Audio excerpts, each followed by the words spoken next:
Il s'est tenu le 7 octobre 2024 sous la très haute autorité du président de la République Denis Sassou Nguesso, la réunion du Conseil des ministres qui avait à son ordre du jour 5 affaires. Au titre du ministère du Budget, des comptes publics et du portefeuille public, après examen et discussion, le Conseil des ministres a approuvé le projet de loi portant loi de règlement exercice 2023. Le budget de l'État avait été réajusté et arrêté ainsi qu'il suit. Recettes, 2333 milliards de francs CFA. Dépenses, 1997 milliards de francs CFA. Un excédent budgétaire prévisionnel de 335 milliards 617 millions de francs CFA avait été constaté.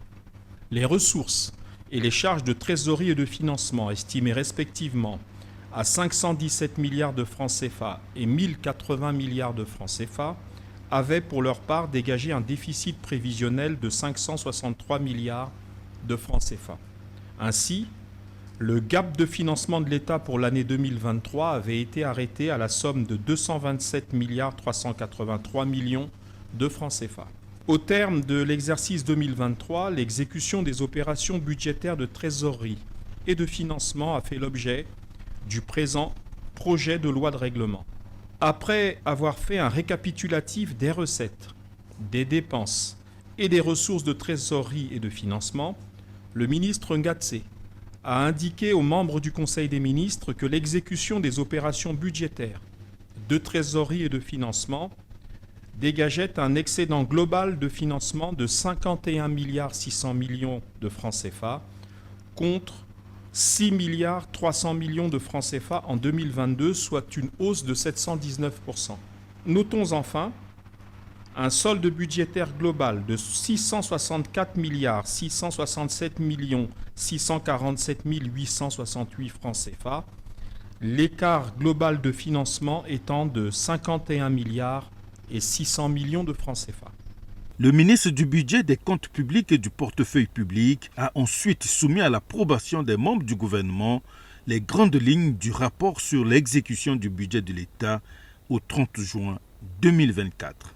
À la fin juin 2024, les recettes et les dépenses du budget de l'État ont été réalisées respectivement à 1209 milliards de francs CFA, soit un taux de réalisation de 46,4%, et 941,6 milliards de francs CFA, soit un taux de réalisation de 45,5%.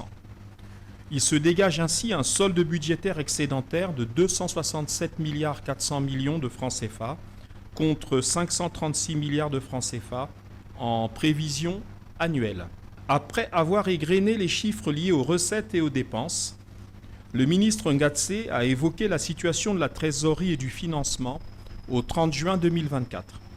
La situation de trésorerie est plutôt tendue, se caractérisant par une gestion complexe des arriérés intérieurs et extérieurs, avec une accumulation d'arriérés intérieurs et extérieurs, notamment ceux liés à la dette de marché des titres de la CEMAC. Poursuivant son propos, le ministre du Budget, des Comptes publics et du Portefeuille public a soumis à l'examen des membres du Conseil le projet de loi portant loi des finances pour l'année 2025, élaboré dans un contexte marqué au plan international par la persistance des tensions géopolitiques dans le monde. Les objectifs principaux du budget 2025 sont les suivants. Tout d'abord, consolider les recettes publiques avec un accent mis sur l'élargissement de l'assiette fiscale et l'amélioration de la collecte des recettes non pétrolières, notamment par le biais de réformes fiscales, ainsi que par la digitalisation des procédures fiscales. Deuxième grand objectif, il s'agit de rationaliser les dépenses publiques. Celles-ci devant en priorité être dirigées vers les secteurs stratégiques tels que les infrastructures, l'éducation, la santé et l'emploi des jeunes.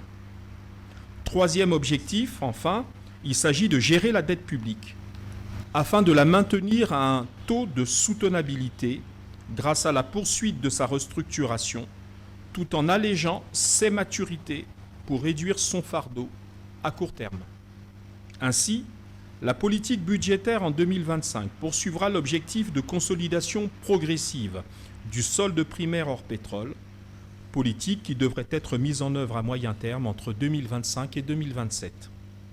Cette politique permettra en outre de générer l'espace budgétaire nécessaire au financement de notre économie.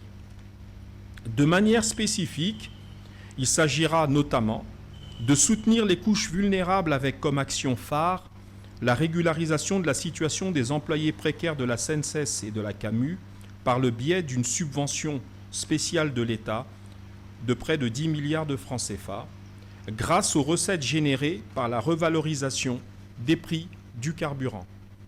Il s'agit également de stimuler la croissance économique en maintenant un niveau d'investissement suffisant grâce à des actions ciblées de mobilisation de ressources. Il faudra également réduire le niveau de la dette publique en poursuivant le remboursement de la dette extérieure, mais également de renforcer la résilience de notre économie nationale face aux chocs.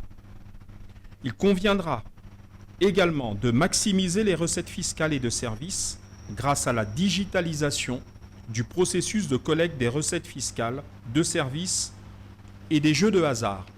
La loi des finances, exercice 2025, a été élaborée en prenant en compte les grandes orientations du président de la République, concentrées dans le plan national de développement 2022-2026. Ces objectifs, outre des mesures de gestion prudente des finances publiques, déclinent les priorités suivantes.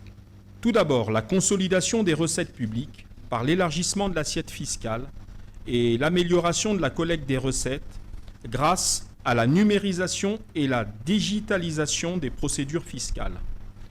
Également, la priorité donnée sur instruction de son Excellence Monsieur le Président de la République, chef de l'État, à la mise en place dès le 1er janvier 2025 de mécanismes de paiement sécurisés et dématérialisés au profit de l'État, des établissements et des collectivités publiques, en utilisant les moyens modernes de paiement disponibles. Il faut également noter la prise en compte des dépenses jugées prioritaires, par exemple les dépenses d'investissement liées aux infrastructures, à l'éducation, à la santé, à l'emploi des jeunes, ainsi que l'opérationnalisation attendue courant 2025 des 3 nouveaux départements créés par la loi. Enfin, la restructuration de la dette de marché par la réduction du service de cette dette et la priorité donnée au remboursement de la dette intérieure commerciale comme appui et outil de croissance. Les principales hypothèses macroéconomiques qui ont sous-tendu l'élaboration du budget exercice 2025 sont les suivantes. Taux de croissance économique projeté, 3,8%. Taux d'inflation projeté, 3,6%. Production pétrolière nationale, 100 millions de barils contre 107 millions de barils dans le budget 2024. Prix du pétrole brut congolais établi en moyenne à 74 $ américains contre 75 $ américains dans le budget 2024. Taux de change retenu pour le dollar, 615,5 francs CFA. Enfin, il y a dans les hypothèses macroéconomiques l'ajout pour la première fois cette année des conséquences de la production de gaz dans notre pays, production qui est, comme vous le savez, une des grandes avancées de ces derniers mois. Ainsi, hypothèse de production de gaz livré à la CEC et à la CED estimée à 2 371 833 tonnes métriques. Gaz naturel liquéfié GNL d'Eni, production estimée à 631 169 239 tonnes métriques. Enfin, le prix du gaz est établi à 7,22 $ américains par unité. Sur la base de ces hypothèses, le projet de budget 2025 prévoit des recettes budgétaires de 2 826 616 millions de francs CFA et des dépenses de 2 233 224 millions de francs CFA, dégageant un solde budgétaire global de 593 392 millions de francs CFA.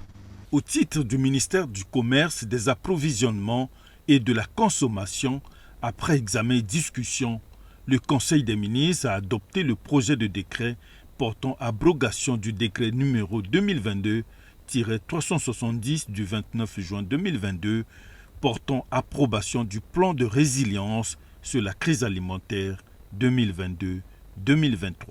Au cours de la période 2022-2023, le ministre d'État Silou a relevé que l'environnement international a été marqué par une forte hausse des prix des produits de première nécessité en lien avec la crise sanitaire de la Covid-19, mais également et surtout une crise exacerbée, notamment par le conflit entre la Russie et l'Ukraine.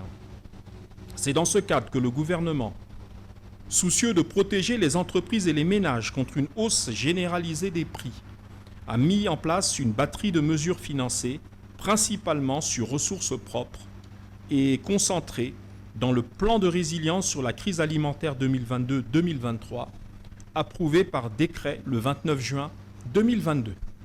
Il s'agissait de protéger pour une durée de 12 mois, 2022 donc 2023, les opérateurs économiques du choc des prix des produits alimentaires et de l'énergie, notamment par l'accompagnement, d'une part, des structures de production agropastorale et halieutique, afin qu'elles maintiennent leur niveau de production, et d'autre part, il s'agissait également de protéger les ménages, et le tout dans le cadre de la mise en œuvre du plan national de développement qui devait prendre le relais au terme de l'exécution du plan de résilience dont les effets devaient cesser en juin 2023.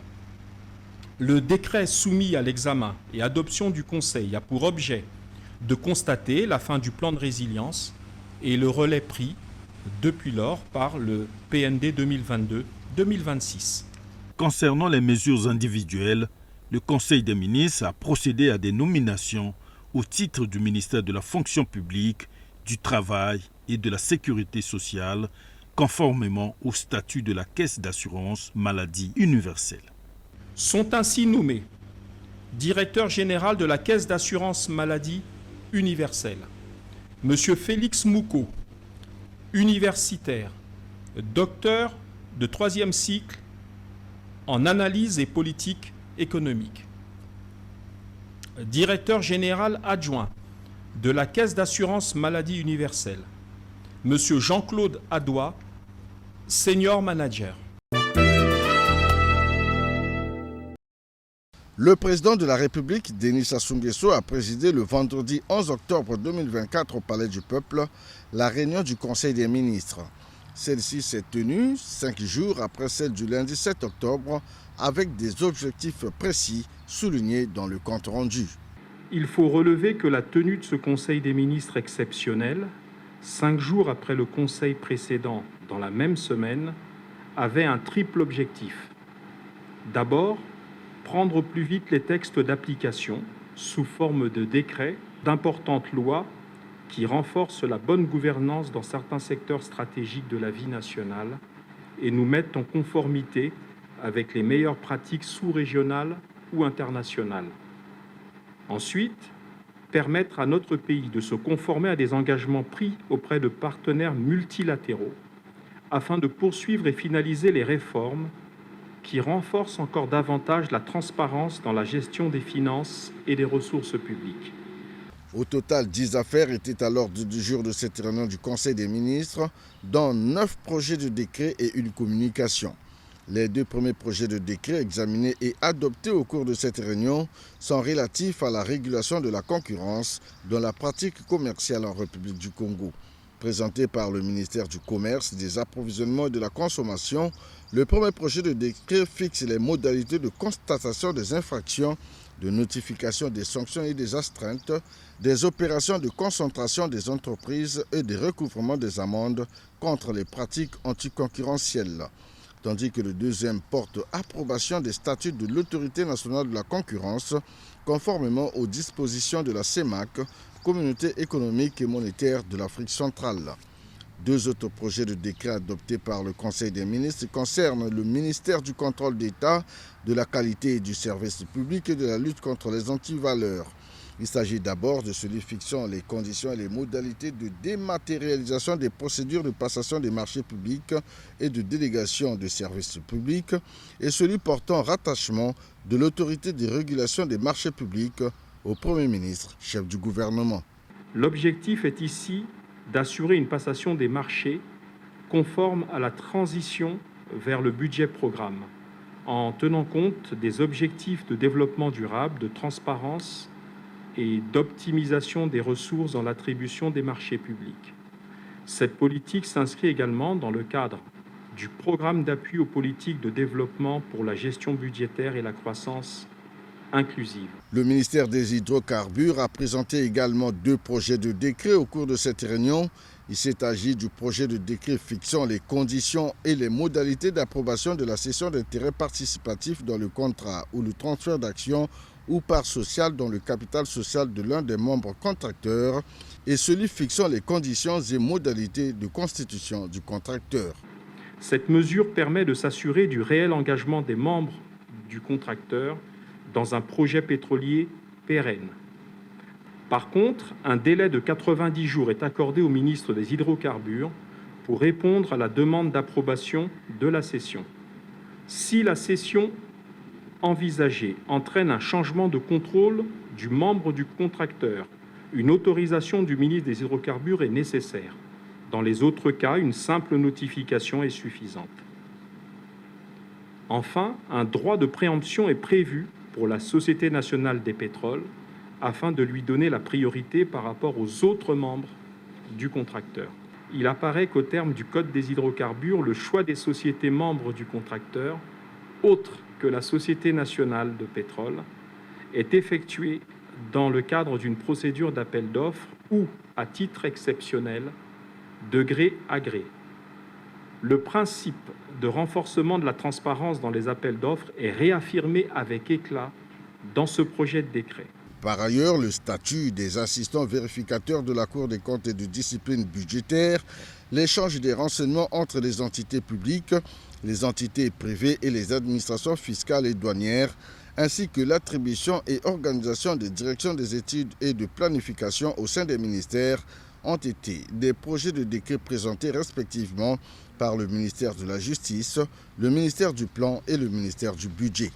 Enfin, une communication s'est ajoutée au point inscrit à l'ordre du jour de cette réunion du Conseil des ministres. Il s'est agi de celle liée à la participation du Congo au 9e sommet du Forum sur la coopération sino-africaine tenu du 2 au 5 septembre 2024 à Beijing et la visite d'État du président de la République en Chine à la suite de ce forum. Enfin, une communication s'est ajoutée au point inscrit à l'ordre du jour de cette réunion du Conseil des ministres. Il s'agit de celle liée à la participation du Congo au 9e sommet du Forum sur la coopération sino-africaine tenu du 2 au 5 septembre 2024 à Beijing et la visite d'État du président de la République en Chine à la suite de ce forum. Communication faite par le ministre de la Coopération internationale et de la promotion du partenariat public et privé. Il en ressort que le Congo assure désormais la coprésidence de ce forum pour la période 2024-2027. Un plan d'action a été adopté pour financer ce plan. Après avoir pris bonne note des éléments principaux qui ont constitué le menu de cette importante visite, les membres du Conseil des ministres ont tenu à rendre un hommage déférent à son Excellence M. Denis Sassou Nguesso, président de la République, chef de l'État, et à le féliciter pour la réussite diplomatique, matérialisée notamment par son élévation, au nom du Congo, à la coprésidence du FOCAC. Cette élévation, sublimée par l'envergure personnelle du président de la République, permettra à notre pays de participer au cours des prochaines années à la définition des grands axes de la politique de coopération entre la Chine et l'Afrique. Les membres du Conseil n'ont pas manqué de souligner l'espoir des populations congolaises de bénéficier pour notre pays des investissements attendus dans divers domaines de la vie économique et sociale, et ce, dans le cadre de la mise en œuvre du plan d'action adopté à Beijing.